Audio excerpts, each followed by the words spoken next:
The movie is made for a theatrical experience. It's such a theatrical event. It is a sound movie. You want to be sitting with strangers jumping and screaming and not eating your popcorn. And I think that that was always what we saw for this. And I think certainly with this film, as much as the first one, but this one especially, the world expands, you know, as the Abbott family have to leave their decimated farm. And she's there with a newborn baby and these other two kids. She's desperately trying to keep them alive. The world expands, and so the set pieces are bigger, and it's so thrilling. I'm so excited for people to see it.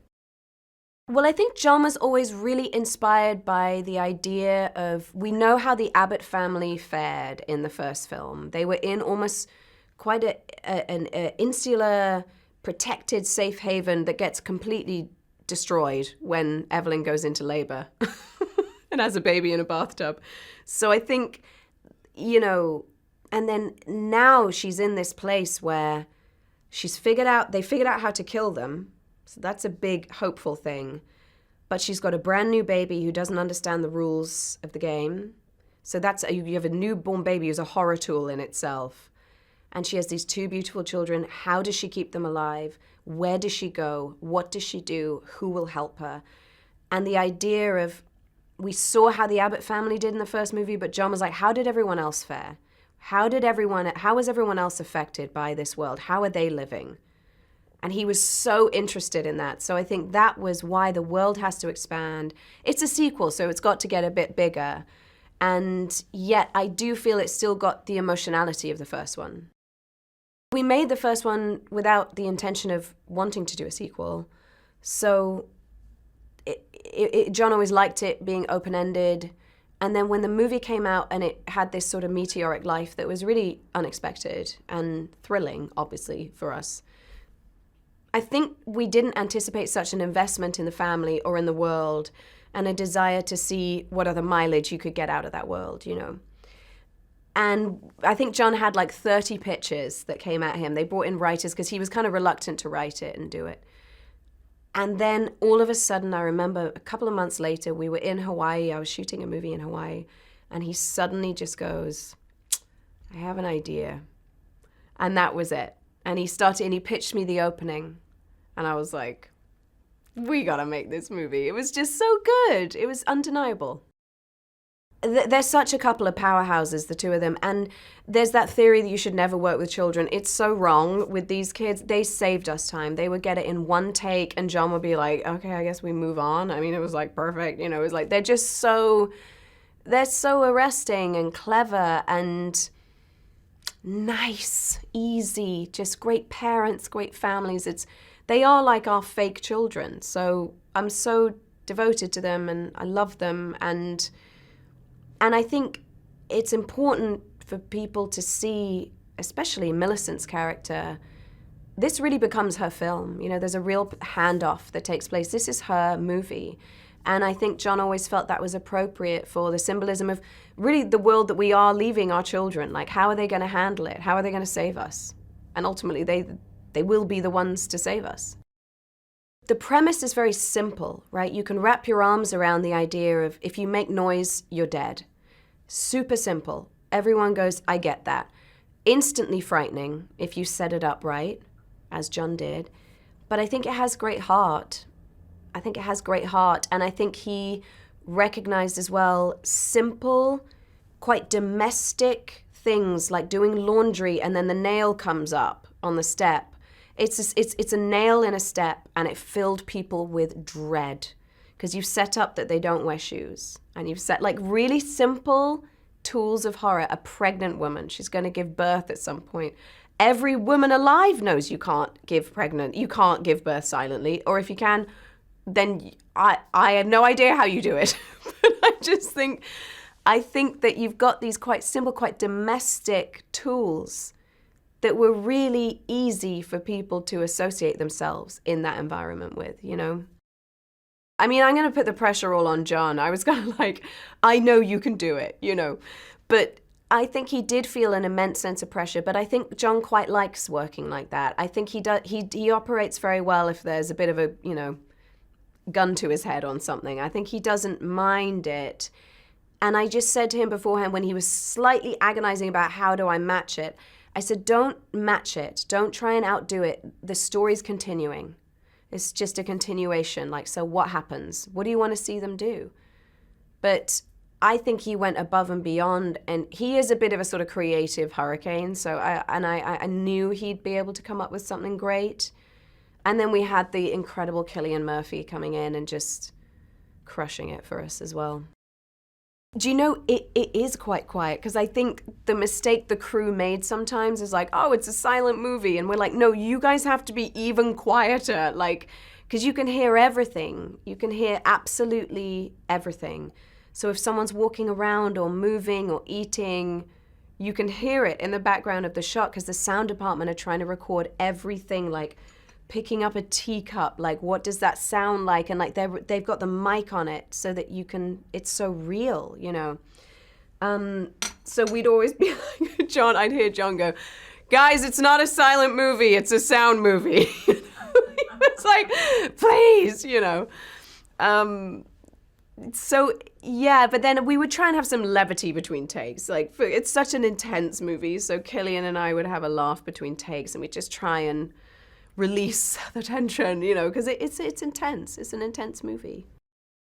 I love going to the movie theatre. It's my favorite thing to do. We do it all the time, and I just love being encompassed and consumed by an experience. I love the dark and the energy in the room and the space between people, and I think it's the best. It's the best date night ever. It's one of my favorite things to do, and it always will be.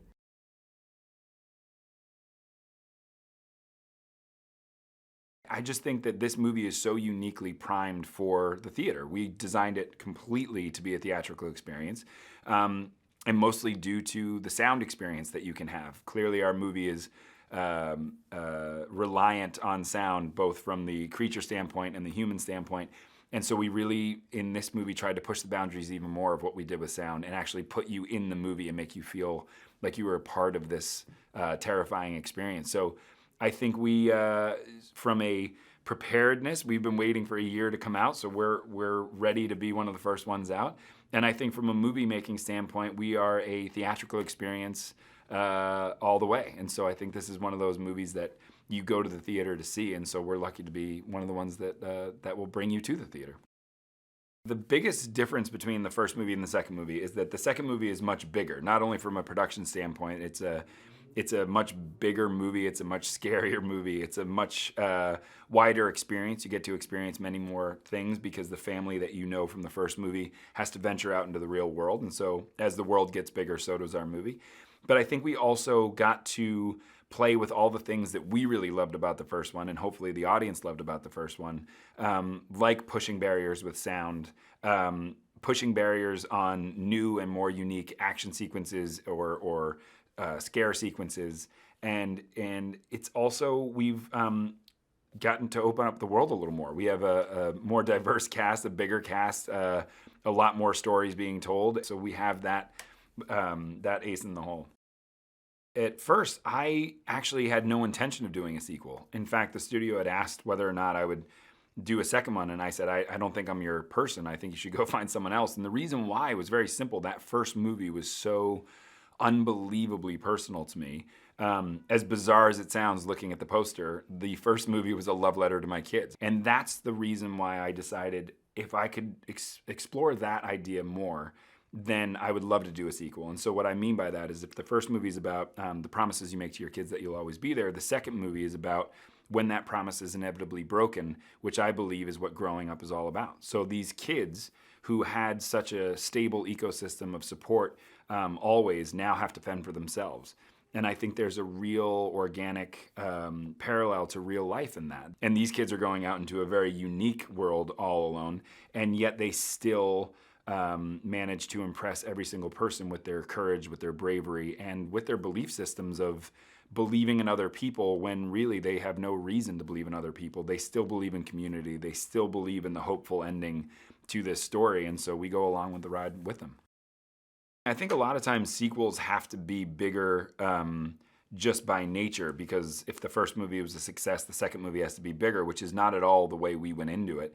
We had to make it bigger only because the family left such an intimate space and went out into the world. And so when you go out into the world, what was really exciting in our specific movie is that when they go out into the world, they have no idea what's around the corner. So that is what we leaned into, that they have to walk through a forest to get to their next livable situation, or they won't survive. Every single step of the way could be the end of life as they know it. And so I think that's the expansion that we went, is an organic idea of how do you survive when you have nothing left, and how do you cope with with being dealt such an emotional blow as losing the father and also in a way the protector of the whole family.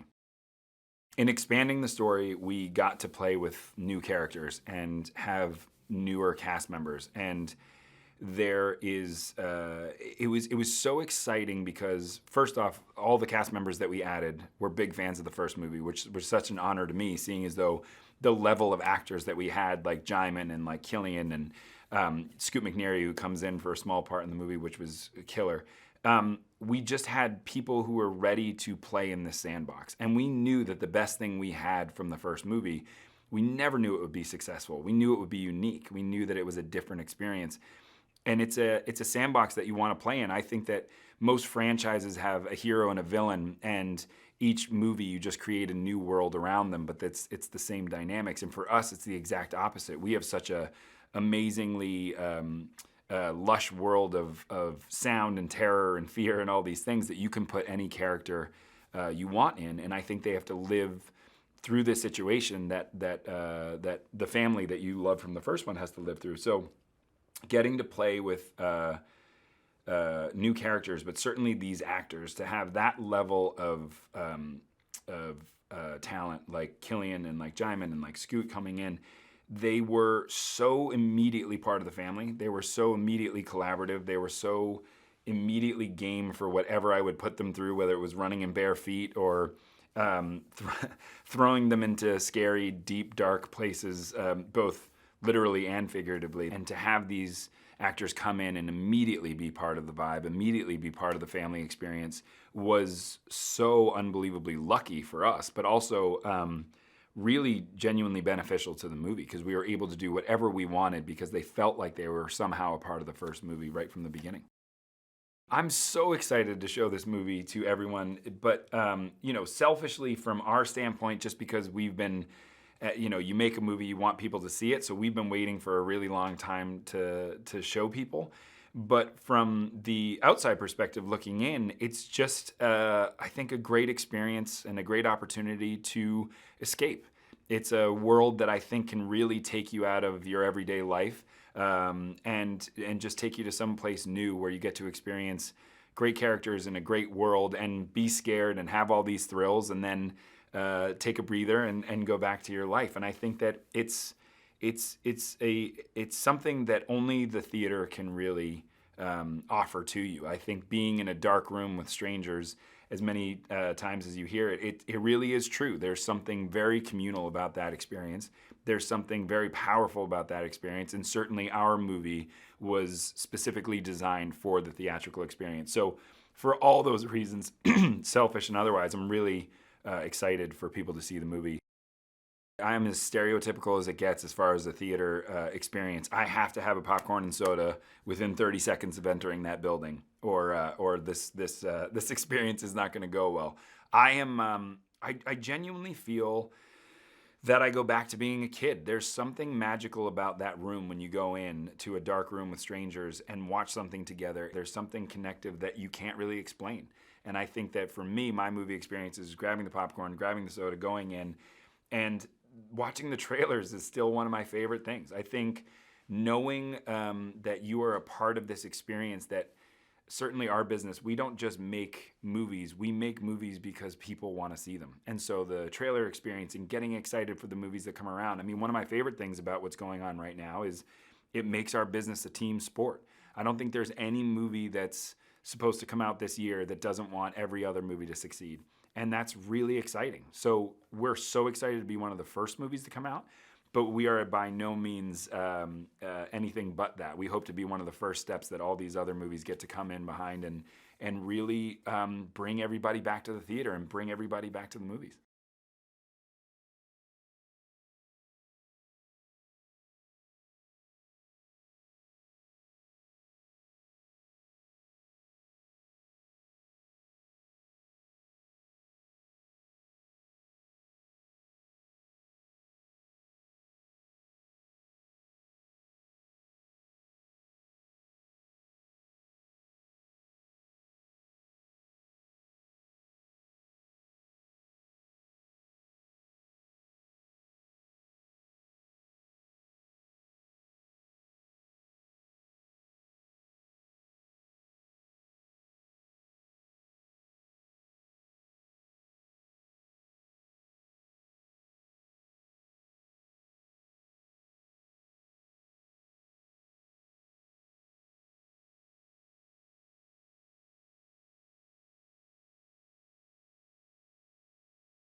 The first time working with Killian, and obviously he's a very, very intense, actor and a wonderful human being.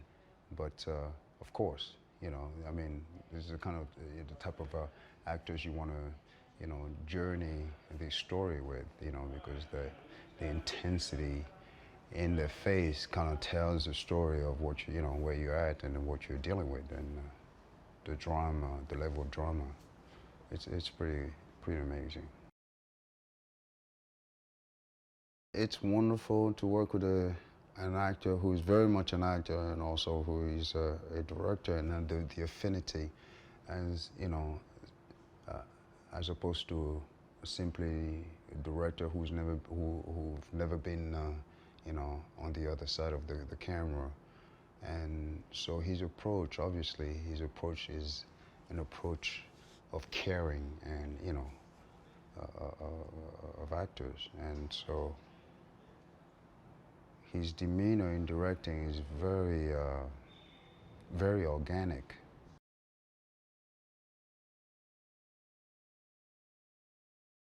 Well, I saw it in the cinema with my two sons when it came out, and had read very little about it. I knew very little about the setup or, you know, about the creatures or anything, and it absolutely knocked me out. And the thing that I loved about it was that it knocked me out emotionally, you know, because it ticks all the boxes of a, you know, a horror kind of thriller thing. But for me, the thing was family. You know, it felt to me like actually a film about family. And I remember being in the cinema with my two boys, and they were sort of watching like this, and all the people in the cinema like weren't able to eat their popcorn. You know, it had that incredible effect.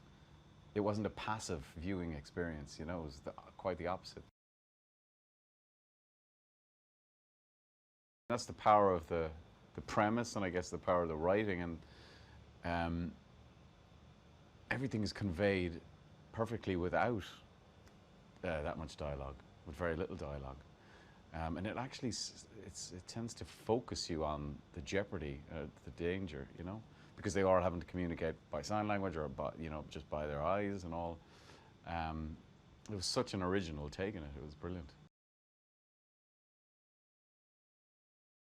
After I saw the movie, I was so blown away by it that I gotta write to John Krasinski, and just, because I didn't know him or Emily, I'd never worked with either of them before. I was like a fan of their work, but I'd never seen them or met them personally. So, so I wrote this email just to John to say how much I enjoyed the film and how brilliant it was, and congratulating him on it. And then I chickened out, and I never sent it. I was like, don't do that. You don't need to be doing that. He's a busy man. He doesn't need to hear from some actor. And then like a year or so later, he called me up, and he was like, look, we're doing the second one. Would you be interested? And I said, man, I was gonna send you an email. So it was a lovely sort of serendipity, or like, I don't know, simpatico or something, that he was thinking of me for that part, you know. Well, I think because the first movie was so sort of intimate, and it's pretty much like one location for the most part, and it's a very, very clever way of setting up a world which was set up, but we only got to see glimpses of what had happened sort of outside of their tiny little existence. And I think in this movie he just goes slightly wider, and you can see it slightly from a wider perspective what has happened in the world. It's still a very, very, very, very small part of what has happened, and I think that is a clever way to approach a story, because you can keep moving back each time and show a bit more, and it poses a lot of questions without answering them, which I think is very clever. I've always loved working with writer-directors, first of all, because you know exactly, you can go straight to the source of where the story has come from, you know, and that's the case with John. And then you add on to that the fact that he's an actor as well, so he completely understands how actors work. His notes are amazing and concise and to the point. His enthusiasm for the whole process of making a film, because he is involved in at so many different levels, is infectious. You know, so you're on set and you just feel you have this. He's got this incredible childlike excitement and enthusiasm about the process of making films, and yeah, that's catching.